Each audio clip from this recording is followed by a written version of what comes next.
In the small, sun-baked village of Mando, where red dust covered every path and empty stomachs were common, lived a young woman named Ada. At just 20 years old, her eyes already held the sadness of someone who had seen too much pain. The dry wind blew through Ada's threadbare dress as she carried a heavy bucket of water from the well.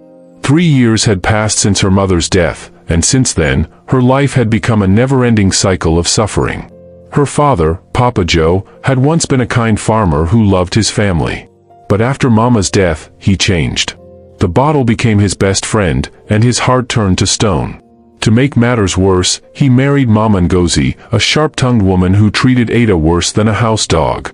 Ada, hurry up with that firewood. Do you want us to eat raw food tonight? Mama Ngozi's voice cut through the evening air. Yes, Mama, Ada replied quietly, wiping sweat from her brow.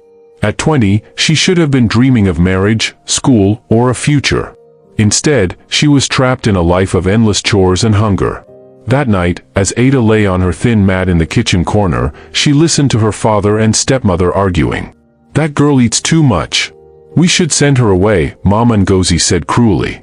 And who will do all the work then? Papa Joe slurred, drunk as usual.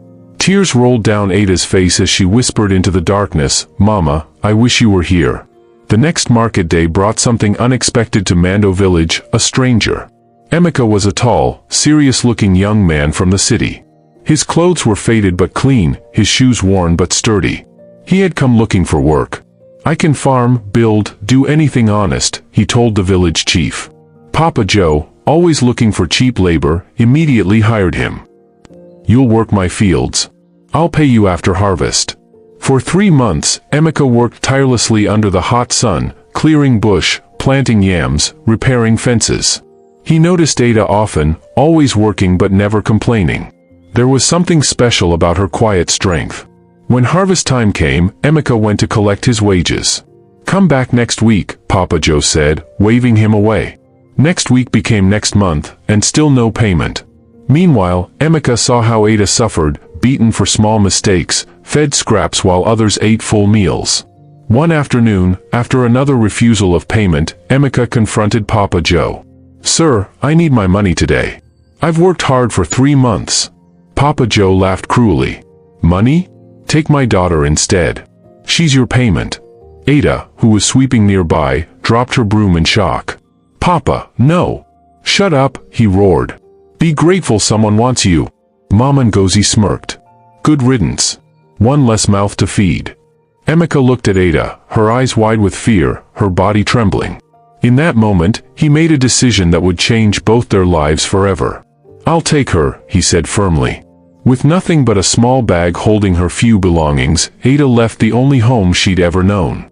Her little brother Kofi cried silently as she walked away. The bus ride to the city was long and dusty. Ada stared out the window, unsure of her future. Are you afraid? Emeka asked gently. Ada nodded. What will happen to me in the city? Emeka smiled kindly. You'll be safe. I promise. When they arrived, Ada gasped at the towering buildings and bustling streets. Everything moved so fast. Emeka took her to a beautiful house with a black gate. When it opened, Ada saw the most beautiful compound she'd ever seen, flowers everywhere, a sparkling clean yard, and a big white house. This is where I live, Emeka said, showing her to a small but clean apartment behind the main house. That night, as Ada lay on a real bed for the first time in years, she whispered a prayer. Thank you, God. Please let this be a new beginning. Days turned into weeks. Ada started helping around the house, showing herself to be hardworking and kind. The lady of the house, Mama Beezy, took a liking to her immediately. But trouble came when Mama Beezy's son Dapo began making advances. Leave that poor security guard, he sneered. I can give you everything. When Ada refused, even Mama Beezy surprisingly supported her son's offer. Heartbroken, Ada was ready to leave until Emeka revealed the shocking truth. Ada, Mama Beezy is my mother. Dapo is my brother. I'm not poor, I come from a wealthy family. I needed to know if you loved me for me. Ada was stunned, but then she laughed through her tears. You tricked me. You owe me big time. Emeka grinned. How about a mansion and a car to start?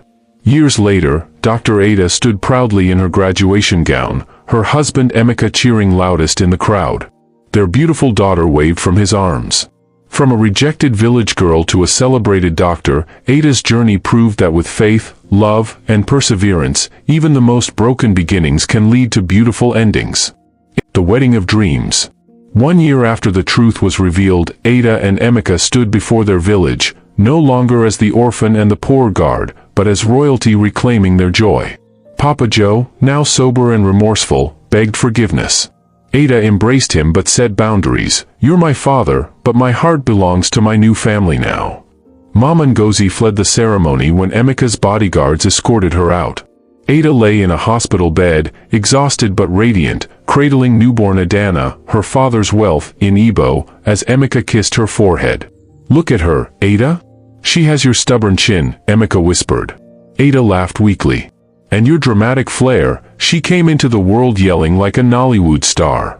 The baby's naming ceremony featured breaking of cola nuts and gifts to the village children. Where most billionaires built walls, Emeka built bridges, and Ada turned their home into a sanctuary. Their sprawling Lagos estate had a solar-powered water well for the community and Ada's free clinic in the garden. Former street kids called Ada Auntie Doctor. Emeka secretly paid school fees for 100 orphans, revealed in a tearful anniversary speech. A tense hospital scene unfolded as Ada in a lab coat argued with corrupt officials trying to shut down her clinic. "You lack proper permits, Dr. Ada," an official sneered. Emeka entered with files. "Then let's fix that. But touch one medicine bottle, and you'll meet my lawyers, and the press." Ada's stethoscope, a gift from Emeka, had become her weapon for justice. At their 10-year anniversary party, Adana danced with her grandfather while Emeka whispered to Ada under fireworks. "Remember our first night in that boys' quarters? I promised you'd be a queen." Ada rested her head on his shoulder. "You gave me something better, a home." From homeless orphan to healer, wife, and mother, Ada's story proved that love doesn't just rescue, it rebuilds. Ada's story teaches us that true love isn't about wealth or status, it's about finding someone who sees your worth even when you can't see it yourself. What lesson spoke to your heart today? Share your thoughts below, and don't forget to like and subscribe for more inspiring stories. Until next time, stay blessed.